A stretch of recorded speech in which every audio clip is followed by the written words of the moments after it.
2023-24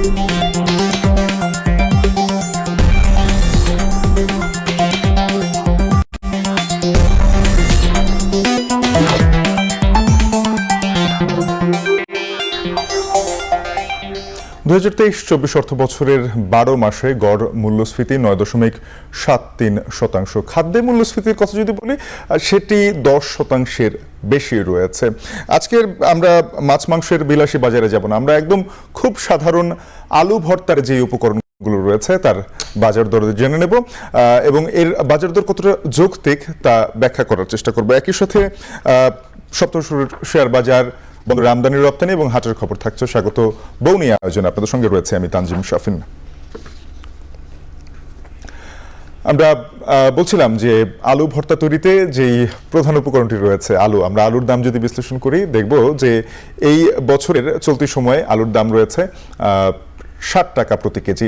কোথাও কোথাও তার চেয়ে বেশি দামে বিক্রি হচ্ছে বা 5 টাকা কমেও বিক্রি হচ্ছে। কিন্তু আমরা যদি দেখি যে গত বছর একই সময়ে আলুর সর্বোচ্চ দাম উঠেছিল 42 টাকা পর্যন্ত, অর্থাৎ বছরের 7 মাস চলমান রয়েছে, এই 7 মাসে সর্বোচ্চ দাম ছিল আলুর 42 টাকা। এবছর জানুয়ারি মাসে আলুর দাম 60 টাকা উঠে যায়, এরপরে এই 60 টাকা থেকে শুরু করে কিছুটা কমে আসলেও আমরা দেখি যে আবারও ধারাবাহিকভাবে গত 3 মাস ধরে আলুর দাম রয়েছে 55 থেকে 60 টাকা। আমরা একটু এই দামের চিত্রটা দেখে নিতে চাই। কেজি প্রতি আলুর দরদাম আমরা যদি দেখি যে আজকের মূল্য রয়েছে 55 থেকে 60 টাকা। এক সপ্তাহ আগেও ছিল 56 থেকে 65 টাকা, এক মাস আগেও এমনই দাম ছিল। এক বছর আগের মূল্য যদি আমরা দেখি অর্থাৎ একই সময় ছিল 38 থেকে 42 টাকা। তবে গত বছর যদি আমরা দেখি ফেব্রুয়ারি, মার্চ, এপ্রিল এই মাসগুলোতে আলুর দাম ছিল 28 থেকে 35 টাকা। জানুয়ারি, ফেব্রুয়ারি মাসের যদি আমরা তুলনা করি তখন আলুর দাম ছিল ক্ষেত্রভেদে 18 থেকে 22 টাকা, 25 টাকা পর্যন্ত ছিল। তবে এই বছর সব মাসের গড় যদি আমরা ধরি সেখানে আমরা দেখব যে অন্তত 52 থেকে 55 টাকা গড় আলুর দাম পড়েছে এই 7 মাসে। 2 বছর আগে একই সময় আলুর দাম ছিল 28 থেকে 30 টাকা। বছরের শুরুর 7 মাসে আলুর সরবরাহ বাজারে ভালো থাকে, সে সময় আসলে আলুর দাম এরকমটা হওয়ার কথা না। আমরা একটু দেখে নিতে চাই যে হয়তো এমনটা হতে পারে আলুর উৎপাদন খরচ বেড়েছে। আমরা এবার একটু উৎপাদন খরচটা দেখতে চাই। একর প্রতি আলুতে সব ধরনের খরচ, সার থেকে বীজ থেকে শ্রমিক খরচ থেকে সব খরচ মিলিয়ে যদি একেবারে উৎপাদন খরচ বলি প্রতি একরে আলুতে 1.25 লাখ টাকার মতো উৎপাদন খরচ পড়ে এবং সেখানে এই 1.25 লাখ টাকায় আলু উৎপাদন হয় প্রায় 11,000 কেজি। এই 11,000 কেজি আলু উৎপাদন হলে 1.25 লাখ টাকায় সেখানে কেজি প্রতি আলুর উৎপাদন খরচ পড়ছে 10 থেকে 11 টাকা, সর্বোচ্চ 11 টাকা, আমরা ধরে নিতে পারি 15 টাকা পর্যন্ত। আমরা যদি দেখি যে জমি তৈরিতে প্রতি একরে খরচ রয়েছে 5,953 টাকা বা 6,000 টাকা, সারে রয়েছে 20,000 টাকার মতো, বীজে রয়েছে 27,000 টাকার মতো, শ্রমিক বাবদ 4,000 টাকা, সব মিলিয়ে আমরা দেখছি 1,14,499 টাকা প্রতি একরে উৎপাদন খরচ রয়েছে। প্রতি একরে গড় উৎপাদন রয়েছে 10,892 বা প্রায় 11,000 কেজি। কেজি প্রতি উৎপাদন খরচ পড়ছে 10.51 অর্থাৎ 10 টাকা 51 পয়সা, 10.5 টাকার মতো। 11 টাকা আমরা ধরে নিচ্ছি, 15 টাকা আমরা ধরে নিচ্ছি, আমরা ধরে নিতে পারি যে দ্বিগুণ 30 টাকাও যদি ধরি তারপরে বাজারে 60 টাকা দাম কি যৌক্তিক? এবার আরেকটা বিষয় রয়েছে যে আলুর উৎপাদন কি তাহলে কমে যাচ্ছে কিনা? আলুর উৎপাদন কমেনি। আমরা যদি দেখি যে 2023-24 অর্থ বছরের যেই তথ্য কৃষি সম্প্রসারণ অধিদপ্তর আমাদেরকে দিয়েছে সেই তথ্য অনুযায়ী এই 23-24 অর্থ বছরে আলু উৎপাদন হয়েছে 1,09,00,000 টন। এর আগের বছরে অর্থাৎ 22-23 অর্থ বছরে সেটা ছিল 1,04,00,000 টন। এখন যদি আমরা তুলনা করি যে 1,22,00,000 টন, আমরা আলুর কস্ট যেটা দেখছিলাম আমরা দেখতে চাই যে আলুর এক্সপোর্টের বিষয়টি, আমরা আলুর যে রপ্তানির চিত্র সেটি দেখব। আমি আমার যে সহকর্মীরা রয়েছেন তাদেরকে অনুরোধ করব যে আলুর যেই রপ্তানি চিত্র, আচ্ছা আমরা এটি আসলে তুলনামূলক চিত্র আমরা দেখছিলাম যে আলুর 2 বছরের তুলনামূলক চিত্র। তবে বলে নেই যে আলু বাংলাদেশ 2022-23 অর্থ বছরের পূর্বে বাংলাদেশের স্বাধীনতার ইতিহাসে 51-52 বছর কোনোদিন আমদানি করি না, আলু রপ্তানি করেছি আমরা, কখনো আমদানি করতে হয়নি। কারণ আমাদের চাহিদা রয়েছে প্রায় 90 লাখ টনের মতো, সেখানে আমাদের উৎপাদন যদি হয় 1,09,00,000 টন, সেখানে আমরা উৎপাদনের সময় কিছু আলু নষ্ট হয়ে যেতে পারে, সেটা আমরা যদি ধরে নিই তখন আমরা দেখব যে সেখানে আসলে অনেক টাকা 93 থেকে অর্থাৎ আমাদের চাহিদার বেশি থাকে, সেই আলুটা আমরা রপ্তানি করতাম। আগে আমরা 2 লাখ টন আলু রপ্তানি করেছি, এরকম অর্থ বছর গিয়েছে। তবে গত অর্থ বছরে সেই রপ্তানির পরিমাণটা কমে এসেছে এবং আমদানির পরিমাণ বেড়েছে।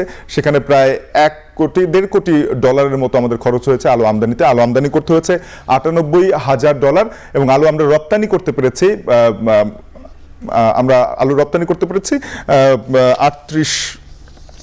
38 লাখ টনের মতো, 38,000 টনের মতো, দুঃখিত।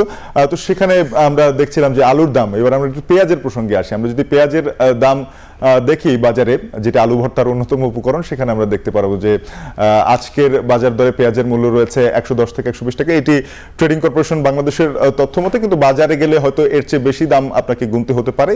আমরা 1 মাস আগের যদি পেঁয়াজের মূল্য দেখি, সেখানে দেখবো যে 40 থেকে 45 টাকা দেশি পেঁয়াজ ছিল এবং আমদানি পেঁয়াজ ছিল 45 থেকে 50 টাকা। 1 বছর আগের মূল্য।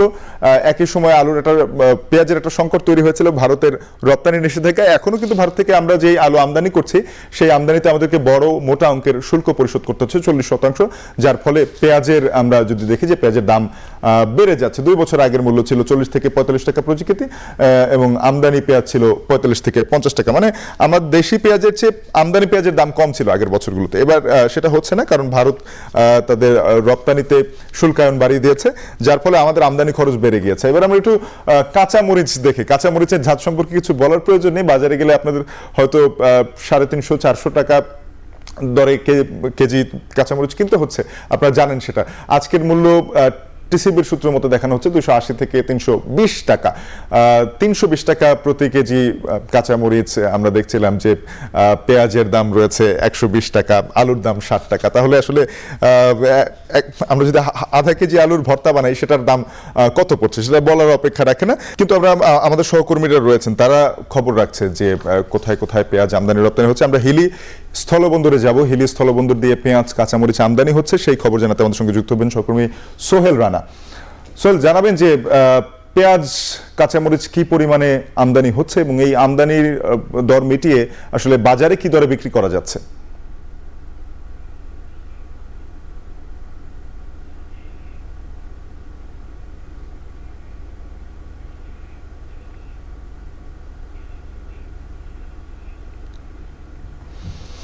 আগে বলে রাখি যেটি সিন্ডিকেটের কারণে দামটি কিন্তু বৃদ্ধি পাচ্ছে, আমরা যেটি দেখছি। কারণ হিসাবে যেটি আমি আপনাকে একটু জানাতে চাই যে বন্দর দিয়ে বিগত কয়েক সপ্তাহ ধরে 2-1টি ট্রাকে করে পেঁয়াজ আমদানি হলেও বর্তমানে পেঁয়াজের আমদানি কিন্তু 10 থেকে প্রায় 15 ট্রাক পর্যন্ত আমদানি হচ্ছে এবং কাঁচামরিচের চিত্র কিন্তু একই আমরা দেখেছি যে কাঁচামরিচে যেখানে 3-4 ট্রাক আমদানি হচ্ছে, বর্তমানে সেখানে আমদানি হচ্ছে প্রায় 10 থেকে 15 ট্রাক। এই যে আমদানি পরিমাণটা বাড়তিছে এবং আমদানি বাড়তি পরেও কিন্তু বাজারে আমরা কোনো প্রভাব লক্ষ্য করিনি। আমি গতকালকে দেখেছি যে এই বন্দর দিয়ে প্রায় 450 মেট্রিক টন পেঁয়াজ আমদানি হয়েছে এবং 150 মেট্রিক টন কাঁচামরিচ আমদানি হয়েছে। এবং আমি এখন পর্যন্ত প্রায় যে তথ্যটি আমার হাতে আছে যে আজকে এখন পর্যন্ত প্রায় 16 ট্রাকে প্রায় 150 মেট্রিক টনের মতো আজকেও কাঁচামরিচ আমদানি হয়েছে।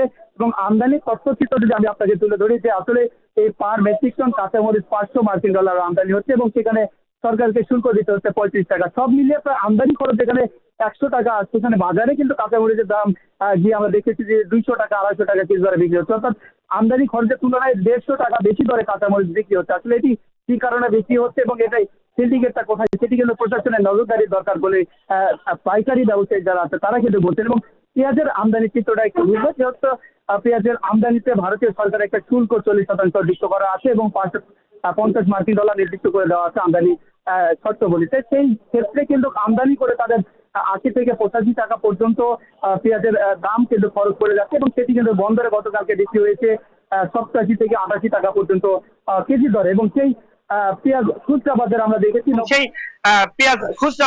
দেখেছি 90 টাকা কেজি দরে বিক্রি হচ্ছে এবং দেশি পেঁয়াজ যেটি সেটি 110 টাকা কেজি দরে বিক্রি হচ্ছে। তো সব মিলে বলা চলে সাফিন একটা বিষয় যে আসলে মূলত আমদানি যে খরচ হয়েছে সেটি ছাড়াও কিন্তু অতিরিক্ত মুনাফায় কিন্তু বাজারে পেঁয়াজ এবং কাঁচামরিচ বিক্রি হচ্ছে, সেটি কিন্তু খতিয়ে দেখবার বিষয়। কিন্তু তো সাবিন, এই ছিল আমার কাছে হিলি স্থল বন্দর থেকে কাঁচামরিচ এবং পেঁয়াজের সর্বশেষ পরিস্থিতি।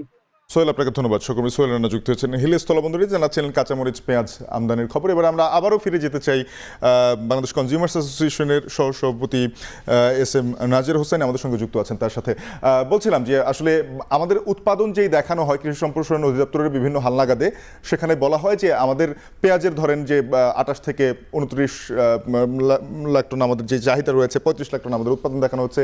আলুর উৎপাদন আমাদের দেখানো হচ্ছে যে 1 কোটি টনের উপরে উৎপাদন রয়েছে, চাহিদা রয়েছে 90 লাখ টন। তো সেখানে এই যে উৎপাদন উদ্বৃত্ত থাকার পরেও আমাদের আমদানির প্রয়োজনীয়তা পড়ছে, এটি কি আসলে তথ্যের কোন ধরনের বিচ্যুতি রয়েছে, নাকি মনে করেন যে বাজার মনিটরিং বা আসলে যে সরবরাহ প্রক্রিয়া রয়েছে সেখানেই ঝামেলা? না, ধন্যবাদ। আসলে মানে যেই তথ্যটি দেওয়া হচ্ছে এখানে তথ্যের মধ্যে হয়তো কিছুটা ঘাটতি থাকতে পারে, তবে আমরা যেটা দেখছি আমাদের ব্যবসায়ীরা কিন্তু আসলে দেশীয় পণ্য বিক্রির চেয়ে আমদানিকৃত পণ্যতে বেশি আগ্রহী। সেটার কারণে কিন্তু আসলে বারবার কিন্তু আমরা কিন্তু আমদানিতে ঝুঁকে যাচ্ছি। তবে ধরেন আমাদের কৃষি সম্প্রসারণ অধিদপ্তর যে তথ্যটি দিচ্ছেন এখানে হয়তো 19-20 এরকম একটা মানে গ্যাপ হতে পারে। মানে এটা সম্পর্কে আমি পুরোপুরি নয়, তবে হতে পারে, হলেও হতে পারে। কিন্তু প্রবলেমটা হয়ে যাচ্ছে আসলে এই যে মানে আমাদের মজুদ সরবরাহ এবং মানে মজুদের মধ্যে কোনো ধরনের প্রবলেম নাই, মানে সংকট নাই। তো সংকট হয় কিভাবে? কৃত্রিম সংকটগুলো তৈরি করা হয়, সরবরাহ লাইনটাকে এখানে নিয়ন্ত্রণ করা হয়। যখনই নিয়ন্ত্রণ করা হয় তখনই কিন্তু খুচরা পর্যায়ে দামটা বৃদ্ধি হয়। তো এই যে সংকটটা এখন আমাদের ধরেন আমাদের ব্যবসায়ীরা বলে থাকেন অথবা আমাদের অর্থনীতিবিদরা বলে থাকেন, সব সাপ্লাই এবং যোগান যদি যোগান এবং চাহিদা এবং যোগান যদি ঠিক থাকে তাহলে মানে দাম কিন্তু নির্ধারিত হবে। এখন আমাদের এখানে যেটা হয় সেই তত্ত্বতে এখানে কাজ করে না। আপনি পর্যাপ্ত মজুদ পর্যাপ্ত সাপ্লাই থাকার পরেও আমাদের কিন্তু মানে দাম কিন্তু কোনোভাবে কমে না, দাম কিন্তু বেড়ে যায়। তো এটার মূল কারণ হলো যেটা আপনি প্রশ্ন করেছেন, আমরা যারা বারবার বলছি সেটা হলো যে আমাদের সবটা পর্যায়ে পাইকারি, আমদানি এবং খুচরা পর্যায়ে কিন্তু আসলে তদারকির যথেষ্ট অভাব। এবং ধরেন আপনি এই যে কৃষি জাতীয় পণ্য যেগুলোর কথা আমরা বলছি, সে পণ্যগুলি যেখানে উৎপাদিত। এস এম নাজির হোসেন বলছিলেন যে সরবরাহ প্রক্রিয়া একটা সমস্যা রয়েছে। আমরা দেখছিলাম যে বছর শুরুতে নির্বাচনের পরপর বাজার তদারকিতে একটা ব্যাপক উদ্যম ছিল, সেটি এখন কিছুটা কমে এসেছে। আবার আমরা একটা বিষয় লক্ষ্য করেছি, আপনি যেহেতু ভোক্তাদের পক্ষে কাজ করেন, ভোক্তারাও অনেক সময় বাজারে গিয়ে দরদাম করেন না এবং যাচাই করতে চান না আসলে এই বিষয়গুলো। সেটাও কি আসলে একটা কৃত্রিম মূল্যস্ফীতি করছে কিনা বিভিন্ন পণ্যের? না, এটা হলো যে এটা শুধুমাত্র ভোক্তাকে দোষ দিলেও হবে না, কারণ হলো যে আমাদের যারা বিক্রেতা তারাও কিন্তু বলে থাকেন যে ভাই আপনি বেশি করে মজুত করে নিয়ে যান, কালকে দাম বেড়ে যাবে, এরকম কিছু কথা বলে থাকে। আবার কিছু ভোক্তা আছে মানে এই সংখ্যাটা খুবই নগণ্য, যাদের হয়তো অতি মানে পয়সা বেশি, তারা কিন্তু বাজার দরদাম করতে চায় না। কিন্তু আপনি একটু খেয়াল করে দেখবেন যে বাজারে প্রতিটা ভোক্তাই কিন্তু আসলে দরদাম করার চেষ্টা করে। তো এখন হয়ে গেছে কি আমাদের বাজার ব্যবস্থাটি এখনো কিন্তু বিক্রেতাদের মানে ড্রিভেন, বিক্রেতারা যেভাবে চাচ্ছেন সেভাবে কিন্তু হয়। আমি এজ কনজিউমার আমার কিন্তু চয়েসটা নাই। আপনি ধরুন টেলিভিশন আপনারা অ্যাড দেন, দেখবেন যে এই পণ্য ব্যবহার করলে মানে কালো মেয়ে সাদা হয়ে যাবে। তো আমরা এই ধরনের পণ্য মানে যে প্রচারণা বা ধরেন মোটিভেশনাল অ্যাক্টিভিটিসে কিন্তু আমরা উদ্বুদ্ধ হই। বাজারটা আসলে নিয়ন্ত্রণ করছে বিক্রেতারা এবং ব্যবসায়ীরা এবং সিন্ডিকেটের মাধ্যমে আসলে বাজারটা নিয়ন্ত্রিত হচ্ছে। ভোক্তাদের কথা আসলে সেখানে গুরুত্বহীন অনেকটা, তেমনটা আপনি বলছিলেন। জনাব এস এম নাজির হোসাইন, আপনাকে অসংখ্য ধন্যবাদ আমার সঙ্গে যুক্ত হওয়ার জন্য। একটা বিরতি নিয়ে ফিরবো, বৌনি আয়োজনে আবার সঙ্গে থাকুন।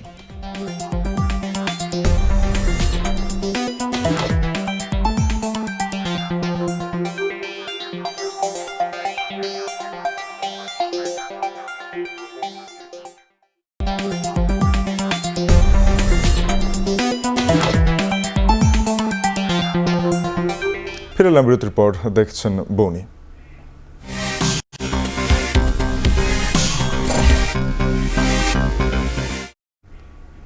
গেল 2 সপ্তাহ ধরে শেয়ার বাজারে দেখা গেছে স্বাভাবিক উত্থান পতন। এতে বাজার মূলধন যেমন বেড়েছে, বাজারে কিছুটা গতি ফিরেছে এবং বাজারে প্রতিদিন লেনদেন বেড়েছে। আজকে সপ্তাহ শুরুর দিনের লেনদেন দেখে নেব ঢাকা স্টক এক্সচেঞ্জের ওয়েবসাইট থেকে। আমি অনুরোধ করব যে আমাদের সহকর্মী রয়েছেন যে আরেকবার একটু রিফ্রেশ করার জন্য। আমরা দেখছি যে আজকে এখনো পর্যন্ত লেনদেন হয়েছে 478 কোটি 27 লাখ টাকার। তবে সূচকের পতন হয়েছে 19.02 পয়েন্ট। প্রধান সূচক DSEX দাঁড়িয়েছে 5487.75 পয়েন্টে।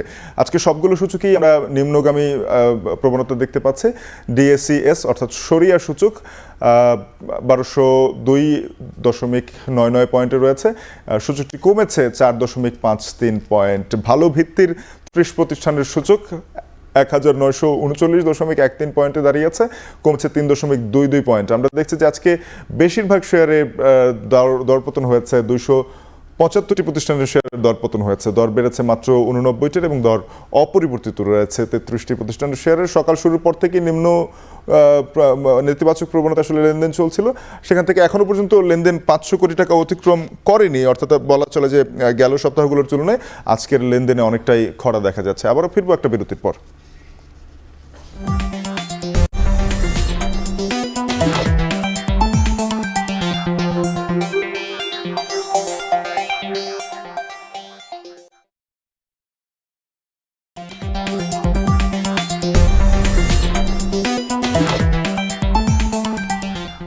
ফিরে এলাম বিরতির পর। দেখছেন বৌনি।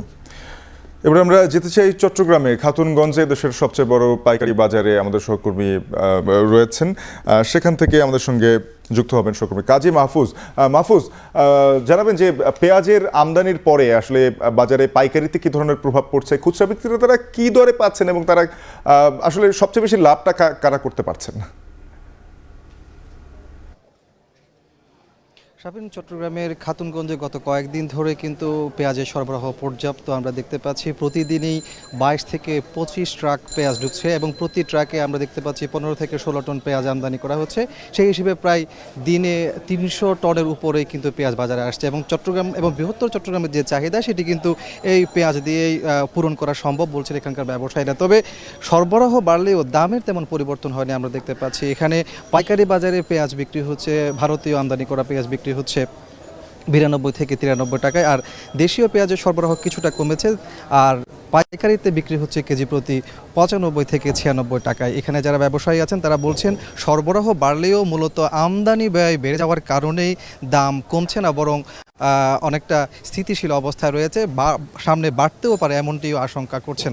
আর তার মাধ্যমে আরেকটি বিষয় বলে রাখি যে রসুনের ক্ষেত্রেও আমরা দেখতে পাচ্ছি পর্যাপ্ত সরবরাহ রয়েছে। বাজারে রসুন বিক্রি হচ্ছে কেজি প্রতি পাইকারিতে 150 থেকে 155 টাকায়। আর মশলা জাতীয় যে সকল পণ্যগুলো আছে, এলাচ, লবঙ্গ, দারচিনি, এই জাতীয় পণ্যগুলোর সরবরাহ কিন্তু পর্যাপ্ত রয়েছে। চাহিদা কমে যাওয়ার কারণে দামের তেমন বেশি পরিবর্তন আমরা দেখতে পাচ্ছি না। তো এই ছিল আমার কাছে চট্টগ্রামের খাতুনগঞ্জ থেকে পেঁয়াজ, রসুন এবং মশলা জাতীয় পণ্যের যে সরবরাহ এবং দামের সবশেষ তথ্য।